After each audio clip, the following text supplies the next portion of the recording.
Hi everyone, this is the Canadian lad, and this time I have watched Avengers Infinity War in 0.25x speed and found some details that normally one shouldn't be noticing in regular speed. Now some of it might sound a bit stretched, or some you might have noticed already. In that case, I'm hoping to at least be able to give you one new information through this video. Now it's a series of videos that I'm gonna be doing because of how well you guys have received the previous one where I watched Endgame in slow motion. And if you haven't watched that already, I put the link in description so you may watch it anytime you want. So without any further ado, let's get going. Number 1. When Hulk crash lands through the Sanctum stairs, the cloak of levitation immediately swirls around Doctor Strange. Now notice what Doctor Strange was wearing before the crash and what he's wearing after. From a regular outfit, he switches to his total mage attire. Now here's exactly when it happened. Take a close look at Doctor Strange and see how his mage outfit unfolds in slow motion. Even though they only showed it for a second and switched to a different angle, but here's why I love Marvel. If Marvel went from this shot to this one without showing us this bit of him actually changing clothes using his mystic abilities, everyone would be like, when did Doctor Strange change his clothes? But because they put this brief little detail, it remains no longer any doubt. Number 2. Heimdall took Thor's approval before sending Bruce Banner back to Earth. In Thor Ragnarok, we have seen how Thor and Heimdall can communicate between each other with people around having no clue about it. Heimdall, I know you can see me. I need you to help me. Help me see.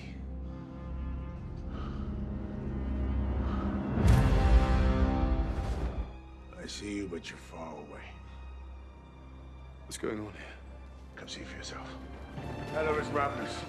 If I let her leave, she'll consume 9 realms and all the cosmos. We need you.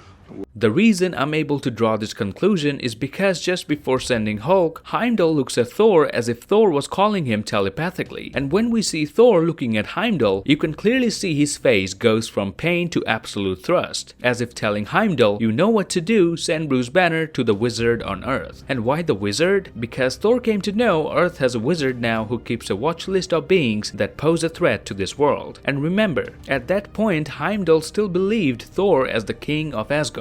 So no way Heimdall is gonna take such a big step of saving the only one without the king's permission. Before I continue with this video, have a look at this Marvel merchandises that you can buy and get 60% off if you use the link from description. Anyway, coming back to the topic. Number 3. In the Battle of Titan, when Tony Stark says, "My only curse is you," pay attention to his HUD that shows Tony is preparing small rockets to launch at Thanos. On the left of your screen, those symbols resemble the exact same rockets that Tony shoots at Thanos. Again, another wonderful detail. Number 4. Ironman interrupts Doctor Strange and Wong from casting their spell and takes matter into his own hands. This scene sort of established the tension between the two geniuses, as they both are known for their terrible amounts of ego. But again, draws a great parallel where Tony Stark didn't have much faith on Doctor Strange's ability in Infinity War, but in Endgame, Tony decided to sacrifice his life on the basis of a hint given by Doctor Strange. To come this far, where Tony had very little trust on Doctor Strange, to trusting him by betting his own life to save the universe, that's again another great parallel. Number 5. Thanos bleeds purple while faking his own death in front of Gamora, but when Iron Man makes him bleed, he bleeds red. Many have pointed this out as a mistake, but I deemed it as something to differentiate between his real and fake blood. Because Gamora was too emotional at the death of her father, she couldn't notice that he isn't bleeding his real blood. It's all being faked with the reality stone. Number 6. When Thor is explaining to the Guardians of the Galaxy where they need to go to forge a weapon to kill Thanos, he pronounces the destination as Nidavellir instead of Nidavellir. He says it wrong twice in that scene. Have to go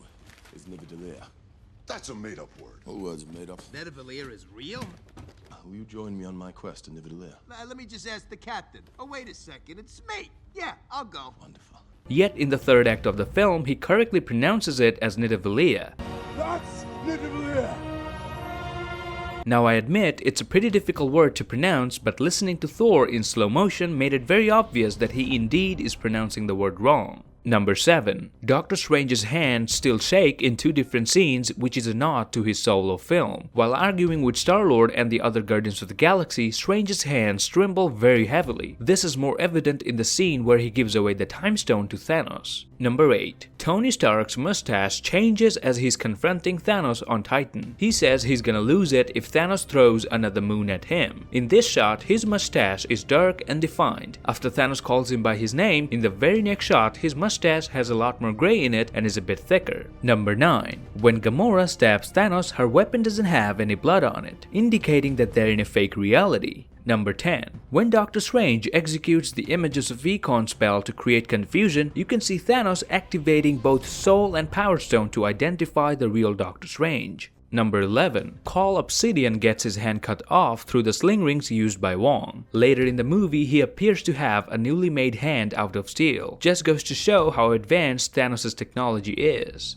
Number 12. The Mind Stone is significantly bigger than the other stones when placed in the Infinity Gauntlet. The scene where Shuri says the structure of this stone is polymorphic basically means that the stone has more than one form. Now we know Reality Stone is another one that has more than one form, but Mind Stone was never mentioned to have the same trait. Infinity War not only says it has the same trait but also shows us. Number 13. When Thanos opened the portal and left Wakanda, you can see some green sparkles in his chest indicating that Time Stone is being used to heal that wound, and that's why we never see the wound on Thanos' chest. Number 14. In the final scene when Thanos watches the sun rise, his armor is seen standing like a scarecrow. We get a better view at this in Avengers Endgame just before the Avengers invade Thanos' garden. I found many other Easter eggs and details from the movie, but I've only included the ones that most of the YouTubers haven't covered yet. And also I avoided things like CGI mistakes or simple continuity errors as I tried to pay attention to smaller details instead of trying to bring the film down. Now if you like this video, please give me a thumbs up and click the subscribe button and turn your notifications on so you never miss any videos from my channel. I'll see you lads in the next one. You know me? Not exactly.